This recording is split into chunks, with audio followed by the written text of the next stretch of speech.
আসসালামু আলাইকুম, welcome back to my channel. আজকে শেয়ার করব বিফ কোরমা রেসিপি। রান্নাঘরে থাকা খুব সাধারণ উপকরণ দিয়ে রান্না করব, কিন্তু খেতে হয় অসাধারণ। এটা সাধারণত পোলাও, নান, রুটি ও পরোটা দিয়ে খেতে বেশ ভালো লাগে। রেসিপি ভালো লাগলে লাইক, কমেন্ট ও বেশি বেশি শেয়ার করবেন এবং চ্যানেলটি সাবস্ক্রাইব করে সাপোর্ট করবেন। এর জন্য প্রথমে একটা মশলা তৈরি করে নেব। এখানে একটা বাটিতে হাফ কাপ পেঁয়াজের বেস্তা, 10 থেকে 12টি কাজু বাদাম, 6 থেকে 7টি আখরোট, 4 থেকে 5টি ছোট এলাচ, জয়ত্রী 2 পাপড়ি, অর্ধেকটা জয়ফল, কিশমিশ 10 থেকে 12টি, গোলমরিচ 8 থেকে 10টি, টক দই হাফ কাপ এবং কাঁচামরিচ 4 থেকে 5টি। এবার এই সবগুলো উপকরণ ব্লেন্ডার অথবা পাটায় খুব ভালোভাবে মিহি করে পেস্ট করে নিতে হবে।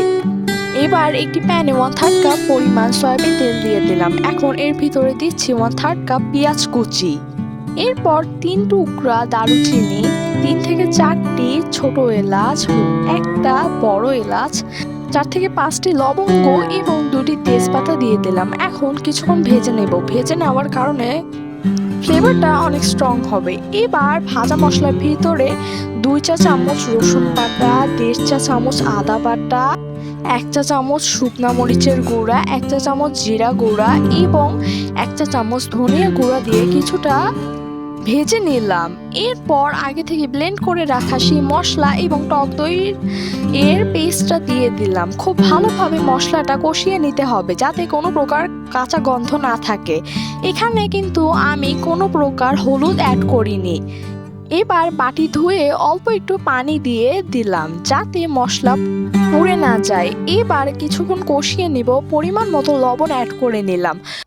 মশলার উপর তেল উঠে না আসা পর্যন্ত কষিয়ে নিয়ে 1 টেবিল চামচ ঘি অ্যাড করে, অবশ্যই ঘি দিবেন, তাতে করে খুব সুন্দর ফ্লেভার আসবে। এবার আগে থেকে পরিষ্কার করে রাখা 1 কেজি পরিমাণ বিফ দিয়ে দিলাম।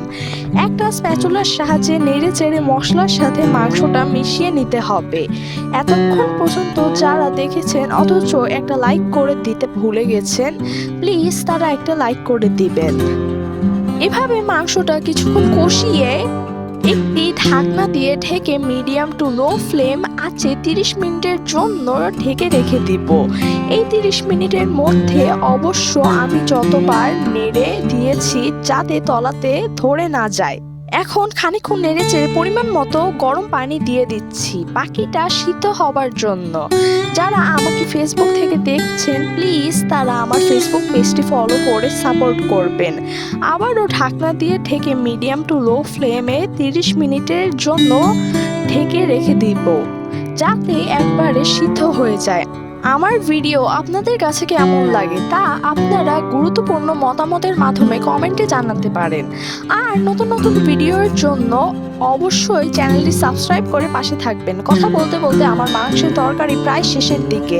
ফ্লেভারের জন্য 3 থেকে 4টি কাঁচা মরিচ, 1 চা চামচ গরম মশলা গুঁড়া উপর থেকে ছড়িয়ে দিলাম এবং 1 মুঠ পেঁয়াজ বেরেস্তা দিয়ে দিলাম। স্প্যাচুলার সাহায্যে একটু নেড়ে চেড়ে মিশিয়ে নিলাম। মাংস অলমোস্ট রেডি।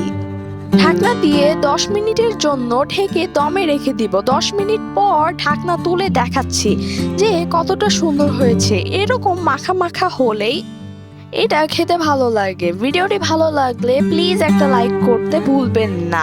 ব্যাস তৈরি হয়ে গেল বিফ কোরমা। এটা খেতে খুবই টেস্টি হয়। আপনারা ঘরে এই রেসিপি তৈরি করলে নিজেরাই বুঝতে পারবেন যে কতটা সুস্বাদু। তো আশা করছি রেসিপিটি ভালো লেগেছে।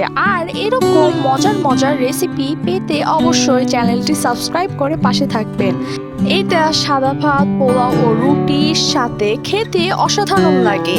এভাবে রেসিপি ফলো করে বাসায় ট্রাই করে দেখবেন, অবশ্যই ভালো লাগবে। আল্লাহ হাফেজ।